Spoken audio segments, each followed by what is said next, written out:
146 CR అన్నమాట. అంటే 146 కోట్ల మంది ఉన్నారు. దాంట్లో నేను రీసెంట్ గా ఏదైతే స్టడీ చేశానో అంటే MCA ministry of corporate affairs అనేది ఉంటుంది, లేకపోతే గూగుల్ బిజినెస్ అనేది ఉంటుంది. సో అఫీషియల్ స్టేట్ గవర్నమెంట్ కానీ సెంట్రల్ గవర్నమెంట్ ద్వారా రిజిస్టర్ అయిన కొన్ని కంపెనీస్ ఉంటాయన్నమాట. రిజిస్టర్డ్ బిజినెస్ కావచ్చు, రిజిస్టర్డ్ బిజినెస్ కావచ్చు, లేకపోతే అన్రిజిస్టర్డ్ బిజినెస్ కావచ్చు అనమాట. లేకపోతే ఇంకా ఏదైనా ఉందనుకోండి, వీళ్ళు ఎంతమంది ఉన్నారు తెలుసా? ఆల్ కమ్స్ అండర్ అప్రాక్సిమేట్లీ ఎంత ఉన్నారు తెలుసా? 2 CR ఉన్నారనమాట. ఎంతమంది ఉన్నారు సార్? 2 CR అనమాట. ఇదేంది మనకు తెలిసినవన్నమాట. అంటే ఓపెన్ గా చెప్పాలంటే 10 CR పీపుల్ ఉన్నారు సార్. 10 CR పీపుల్ ఉన్నారు. దాంట్లో 2 CR అంటే 2 కోట్ల మంది ఎక్కడున్నారు తెలుసా? మీకు నచ్చిన సి కావచ్చు, C++ కావచ్చు, లేకపోతే జావా కావచ్చు, లేకపోతే పైథాన్ కావచ్చు,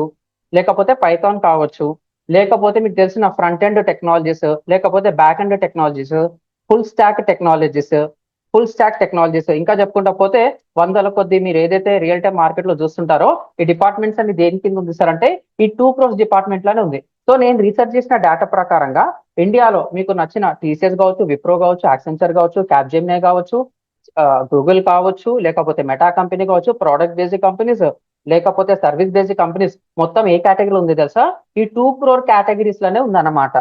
ఓకేనా? సో 10 crores లో 2 crores కేటగిరీస్ తీసేసి ఇంకెన్ని ఉన్నాయి సార్? బిజినెస్ తీసేసి ఎంత ఉంది?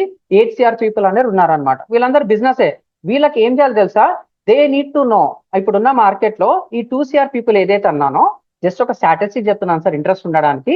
ఈ 2 CR పీపుల్ ఎవరైతే ఉన్నారో మీకు చెప్పిన కంపెనీస్ కావచ్చు, వీళ్ళకు ఒక వెబ్సైట్ ఉంది, at the same time app అనేది ఉంది, లేకపోతే వాళ్ళు డిజిటల్ మార్కెటింగ్ అనేది చేస్తున్నారు.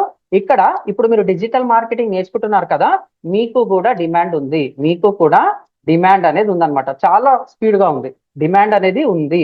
సింపుల్ గా తెలుగు లాంగ్వేజ్ లో రాస్తున్నాను, ఇంగ్లీష్ అంటాం అనమాట. సో రిమైనింగ్ 8 CR పీపుల్ కి ఏముంటుంది తెలుసా? అంటే వీళ్ళ బిజినెస్ అనేది గూగుల్ ఉంటుంది, కానీ వాళ్ళకి ఎలా ఆన్లైన్ చేయాలో తెలియదు. వాళ్ళకు ఒక బిజినెస్ ఉంటుంది, మంచి ఏమంటారు మంచి బ్రాండ్ అనేది ఉంటుంది, వాళ్ళు ఏదైనా ఒక చెప్తే కొనేస్తారు అనమాట. అలాంటి మార్కెటింగ్ పీపుల్ కూడా ఉంటారనమాట. సో బిజినెస్ లో చెప్పుకుంటా పోతే డిఫరెంట్ కైండ్స్ ఆఫ్ బిజినెస్. అదొక కాస్మెటిక్ ప్రోడక్ట్స్ కావచ్చు, బ్యూటీ ప్రోడక్ట్స్ కావచ్చు, ఫ్యాషన్ ఇండస్ట్రీ కావచ్చు, మెడికల్ కావచ్చు, ఒక హాస్పిటల్ కావచ్చు, ఇంకా చాలా ఉంటాయి అనమాట. వాళ్ళకు కంపల్సరీ ఏం కావాలి తెలుసా? ఒక వెబ్సైట్ కావచ్చు, లేకపోతే పబ్లిక్ ఎక్కడైతే ఆన్లైన్ లో ఉంటారో వాళ్ళ దగ్గరికి వీళ్ళ ప్రోడక్ట్ కానీ సర్వీస్ కానీ తీసుకొని వెళ్తే వాళ్ళకు ఆటోమేటిక్ గా బిజినెస్ అనేది అయిపోతుంది అనమాట. సో ఇక్కడ 8 CR పీపుల్ ఎవరైతే ఉన్నారో వీళ్ళకు వెబ్సైట్స్ కావాలని ఉంటుంది, కానీ ఎలా చేయాలో తెలియదు. ఒకవేళ తెలిస్తే ఎంత ఛార్జ్ చేస్తారో తెలియదు అనమాట. సరే వెబ్సైట్ వద్దు సార్, వాళ్ళకు GMB అనేది ఉంటుంది, గూగుల్ మై బిజినెస్ అనేది ఉంటుంది, గూగుల్ బిజినెస్ ప్రొఫైల్ అంటాం అన్నమాట. సో మీరు ఏదైనా గూగుల్లో టైప్ చేస్తే వాళ్ళ ప్రోడక్ట్స్ కానీ వాళ్ళ సర్వీసెస్ అన్ని టాప్ లో వస్తాయి. ఎగ్జాంపుల్ నేను ఒక లాంగ్ జర్నీకి వెళ్తున్నాను అనమాట. సో నా వెహికల్ అనేది బ్రేక్ డౌన్ అయింది, 2 వీలర్ కావచ్చు, 4 వీలర్ కావచ్చు. నేనేం చేస్తున్నాను?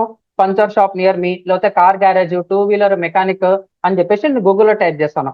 ఆన్ ది స్పాట్ అక్కడ ఏదైతే నంబర్ ఉంటుందో GPS ఆన్ లో చేస్తాను కాబట్టి ఆ 5 km radius, 1 km radius, 100 meters, 200 meters ఎవరుంటే వాళ్ళు ఆ డిస్టెన్స్ బట్టి ఆటోమేటిక్ గా వాళ్ళ డీటెయిల్స్ అనేది చూపిస్తుంది. అలాంటి వాళ్ళకు కూడా మనం కావాలన్నమాట. ఇంకా చెప్పుకుంటా పోతే హండ్రెడ్స్ ఆఫ్ డిపార్ట్మెంట్స్ వీళ్ళందరికీ ఎవరు కావాలి సార్? మనం కావాలన్నమాట. వీళ్ళందరికీ ఎవరు కావాలి సార్? మనం కావాలి. సో ఇక్కడ ఏమవుతుంది సార్ అంటే ఇక్కడ ఉన్న మార్కెట్ మొత్తం దేని మీద ఉంది సార్? ఈ 2 CR మీదనే ఉందన్నమాట. 2 కోట్ల మంది ఎవరైతే ఉన్నారో ఇక్కడ ఉందన్నమాట మార్కెట్. సో మనం ఎవరైతే ఇప్పుడు ఈ కోర్స్ నేర్చుకొని మార్కెటింగ్ ప్రొఫెషనల్స్ అవుతారో, డిజిటల్ మార్కెటింగ్ ప్రొఫెషనల్స్ అనేది అవుతారో మీకు డిమాండ్ అనేది ఇక్కడ ఉంది. ఇప్పుడు మీరు ఏదైనా కొత్త కోర్స్ నేర్చుకొని బయటకు వెళ్తారు కదా, వాళ్ళందరూ ఏ డిపార్ట్మెంట్ ఉన్నారు? ఈ 2 CR డిపార్ట్మెంట్ లో ఉన్నారనమాట. మిగిలిన వాళ్ళు ఎక్కడ ఉన్నారు సార్? అసలు ఇక్కడ డిమాండే లేదు. మరి డిమాండే లేని దగ్గర మనం కొంచెం డిమాండ్ ఉందని చూపించినాం అనుకో, మార్కెట్ మొత్తం మనదే. సో దీన్ని బట్టి ఏమర్థమైంది సార్? మార్కెట్ కి హ్యూజ్ రిక్వైర్మెంట్ అనేది ఉంది. ఎవరు sir? Digital marketers have a huge demand in current CURRENT current and future also. Answer is simple. కరెక్టేనా సార్ ఇది?